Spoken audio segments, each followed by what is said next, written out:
Okay, hello everybody. My name is Binita Kamath. I am a pediatric hepatologist at the Children's Hospital of Philadelphia. And today we've got together a group of my colleagues to talk about shining a light on family-based screening in Alagille syndrome. And this is organized by Medscape. My faculty today who are accompanying me are Dr. Melissa Gilbert. She is an assistant professor of pathology and laboratory medicine at the University of Pennsylvania and the Children's Hospital of Philadelphia. And to make it simple, she is a geneticist who works in the lab and has tremendous insight and does active research in Alagille syndrome. I'm also delighted to be accompanied today by Sean Kelley, who's a patient advocate and a board director for the Alagille Syndrome Alliance. He's a strong advocate for Alagille syndrome and has multiple family members who are affected by Alagille syndrome, and we will be hearing about that later in this presentation. So I think first to start, since we're going to be talking about family-based screening, we need to understand a little bit about the genetics of Alagille syndrome. So I'm going to hand over to Dr. Gilbert to first give us a quick overview of the genetics of Alagille syndrome. Hi, thank you so much, Binita. So Alagille syndrome is caused by mutations in one of two genes. They're shown here, jagged 1 or notch 2. And these two genes are important. They encode proteins that are binding partners, so they interact with each other. And they're important in a developmental process called notch signaling. So when one of these genes has a mutation in it, the proteins cannot bind, and this blocks notch signaling. So each person, healthy or with Alagille syndrome, always has 2 copies or alleles of each of these genes. And in Alagille syndrome, you wind up having a mutation in just 1 copy of these genes, which is called autosomal dominance. And having 1 mutant copy in either of these genes means that you don't have enough protein to carry out the normal function. And that's how the mutations lead to disease. All right. Yes, sorry, I was going to say, so Melissa, you were going to you've told us very nicely that you need a copy of each gene. Can you explain to us what autosomal dominance is? So autosomal dominance means that you just need a mutation in 1 copy of your 2 genes. So it winds up being, just 1 inherited mutation and then the other, or de novo mutation, and then the other copy is just wild type, meaning that it has normal function. That's great. So now really bringing this to life, I think, Sean, you have a fantastic perspective of multiple family members that you have that are affected that illustrate some of the concepts that Melissa has just been outlining. Yeah, thank you, Binita. And so this is part of our family and the bullet points of our Alagille journey. And it really started when our daughter Mira was born. She was very jaundiced, spent some time in the NICU, had elevated liver labs, and the doctors weren't quite sure what was going on. And so we met with a pediatric hepatologist, and right away he suspected Alagille syndrome, just kind of based off of those factors. And then also the facial features. And so you can see there, we've got baby pictures from everyone, and they share kind of the broad forehead and kind of the sunk back eyes a little bit. And so we had genetic testing done to kind of confirm that diagnosis. And that was the first time that my wife also learned that she had Alagille syndrome. And so she had some minor, cardiac things like pulmonary stenosis that she was followed for as a child, but had a healthy liver and no major medical concerns. And so that was kind of a shock for her to learn that she had been living with this genetic condition. And then, with subsequent children, we really saw the complexity of Alagille syndrome, how it presents differently with, different cases, even within the same family. And so our son, Tristan, before he was born, they had identified some cardiac concerns. And so we were being followed very closely at a children's hospital. And after birth, he was diagnosed with tetralogy of Fallot and had open heart surgery at 3 months old. Spent about 4 to 5 months in the hospital recovering from that. And then more recently had a valve replacement at age 9. And then our youngest, Sawyer, he again kind of was suspected before birth of having Alagille syndrome, and he went into liver failure at 8 months old and required a transplant at 14. With Mira, if I could circle back to her quick, her symptoms from birth have been pretty mild, except for the itching. She's always suffered from the persistent itch. Was on early trial medication for IBAT inhibitors and saw a good improvement with that, and has kind of maintained kind of that support for that. But everyone has a little bit different, but I'm happy to say that they're all doing really well right now. So. Well, Sean, first of all, thank you so much for your transparency and for sharing all that information about your family.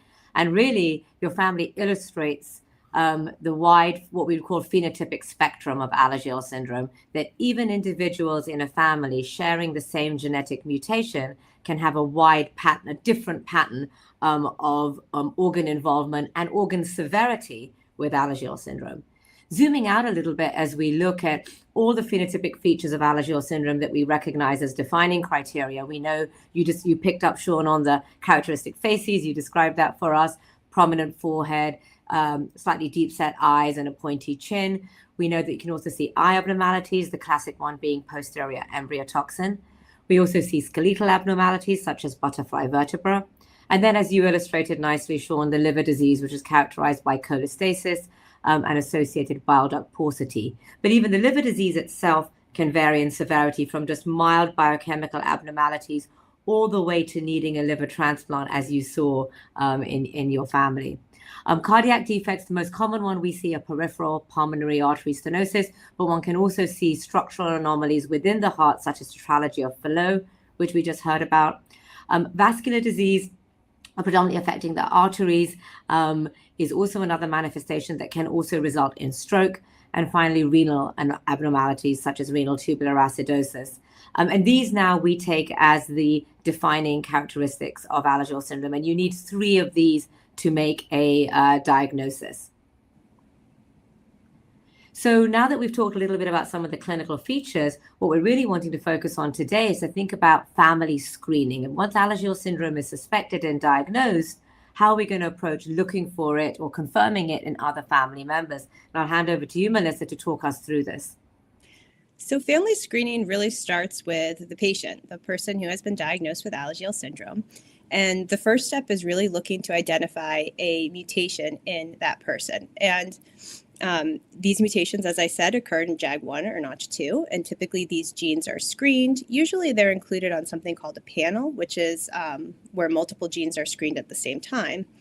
And the diagnostic rate for identifying a mutation in one of these genes is quite high for patients with Alagille syndrome, so we usually do identify a mutation.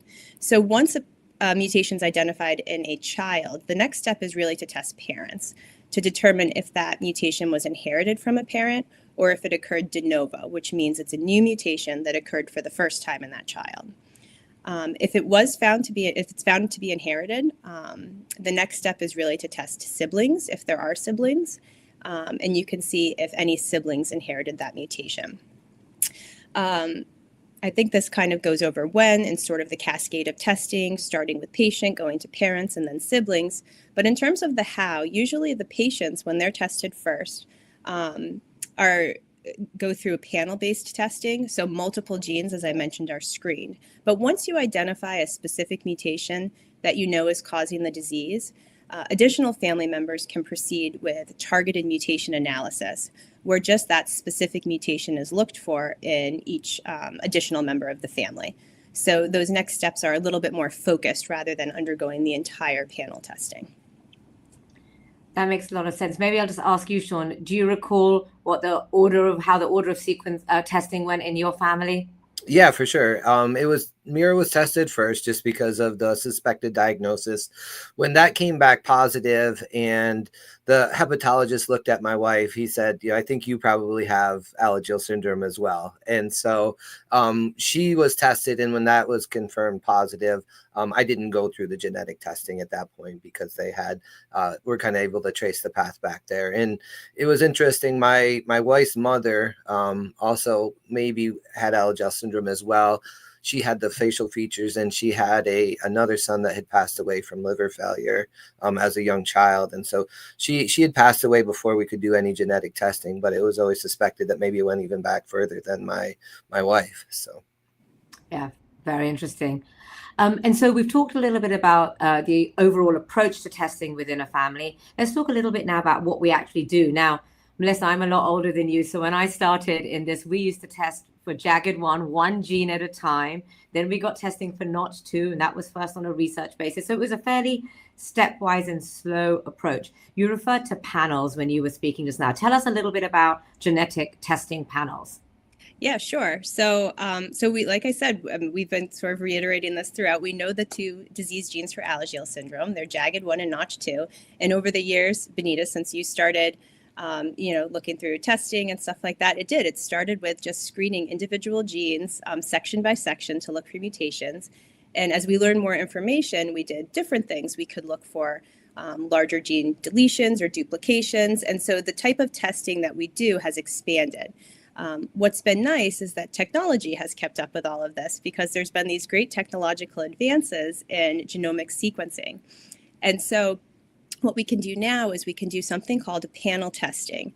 So what happens is that in a single test, we could screen your DNA for multiple different genes that are involved in this situation, cholestatic presentations. So if you're suspected to have Alagille syndrome, we know that we're really looking for those mutations in jagged1 or Notch2, but the easiest way to test for them is to utilize some of these types of panels. Right now, there's two panels that have been routinely used for screening cholestatic disease, and they're listed here. One's from Ipsen and one's from Mirum. And they're very similar in terms of, what they look at, but you'll notice some discrete differences. So it does say that they have a different number of genes in each panel. I think the important thing to note is that panels are extremely fluid. We are getting DNA, and then we are just choosing which genes to look at. So as research identifies new disease gene links, or maybe discredits disease gene links, these panels can change very quickly and easily to adapt to whatever we're seeing in the research world. And so I think that's reflected in the fact that these two panels do have some overlap in genes, but some differences. That makes sense, Melissa. Now, of course, even though there are some differences, both of these panels test for the two genes associated with Alagille syndrome, right? Yes. So yes. Families don't need to worry about which of these they got. Nope, they'll test for the same genes, and they test for the same types of mutations. So certainly, no matter which panel you get, you should not have any differences in what they would find in jagged1 or Notch2. Okay. Now I'm going to put you a little bit on the spot, because I know this is about panels, but I have to ask, what does it mean when you get a result that says variant of uncertain significance? I know that that's a particular interest of yours, but I think it's so relevant today when we're getting these panels back. What does that mean? So variants of uncertain significance are really tricky. What it means is that we found something in a gene that looks like it's associated with whatever disease features that you have, but there's just not enough scientific evidence out there to decide if that change in the gene actually contributes to abnormal protein function. So if we think about a gene, that's DNA, and that DNA has to get translated into protein, and the protein is what does the job in the body. And so a lot of times we can have a change in a gene and it might not do anything to the protein. And in other cases, it does. It contributes to maybe making that protein not function. And so variants of uncertain significance account for these changes that we don't understand as well. Sounds like this is a very much an evolving field, and what we know today could be different in 5 years and will be different in 10 years, right? So 100%. Yeah, exactly. Well, it looks like we're almost at time. So I would like to thank my co-faculty, Melissa Gilbert and Sean Kelley, for joining me. I'd like to thank you for participating in this activity, and to remind you that there is, you can collect CME in the chat through a code. Okay, great. Thanks very much. Bye-bye. Thank you. Thank you.